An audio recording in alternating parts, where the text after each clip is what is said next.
कहावत है कि रस्सी जल गई लेकिन बल नहीं गया।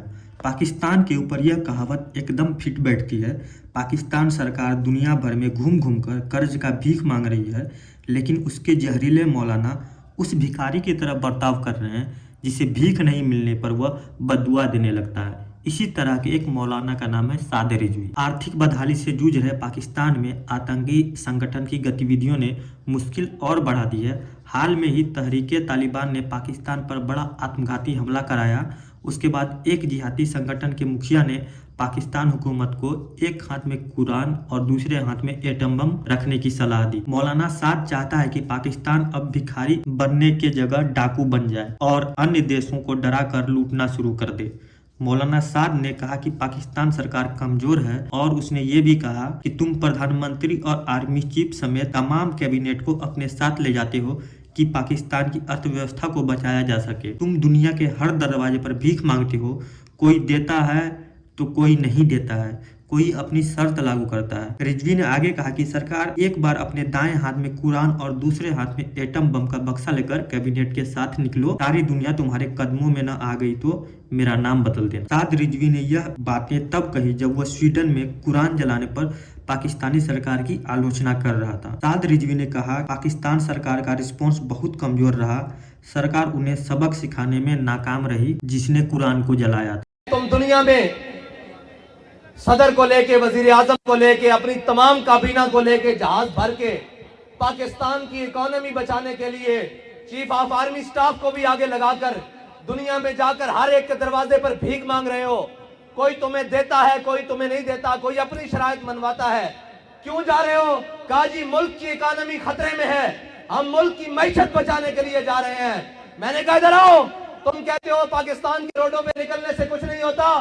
एक बार बाहर निकलो, कुरान को दाएं हाथ में उठाओ और एटम बम वाले बक्से को बाएं हाथ में उठाओ और पूरी काबीना भर के स्वीडन ले जाओ और जाकर कहो कि हम कुरान के तहफ़्फ़ुज़ के लिए आए हैं। सारी कायनात की नेमतें अगर तुम्हारे पांव में ना आ गई तो हमारा नाम बदल के रख देना।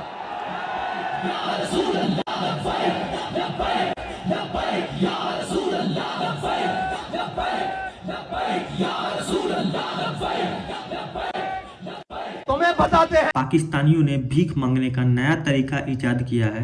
पहले तो भीख मांगो, अगर तुम भीख ना मिले तो बम की धमकी दो। मैं तो उड़ूंगा ही, साथ में तुमको भी ले जाऊंगा। ऐसा लग रहा है मानो कि सिर्फ पाकिस्तान के पास ही एटम बम है, बाकी देश तो सिर्फ हवाबाजी करते हैं। ऐसे ही जाहिल जिहादियों के कारण आज पाकिस्तान इस हालत में है। पाकिस्तान के इस हालत का ढेर सारा श्रेय इन जिहादी आतंकवादियों को जाता है। अब जान लेते हैं कि ये जिहादी मौलाना साद रिजवी कौन है। मौलाना साद रिजवी तहरीक-ए-लब्बैक यानी TLP पार्टी का अध्यक्ष है। इसके पिता खादिम रिजवी भी पार्टी के अध्यक्ष रहे हैं, लेकिन इमरान खान की सरकार के दौरान वो 72 हुरों के पास पहुंच गया।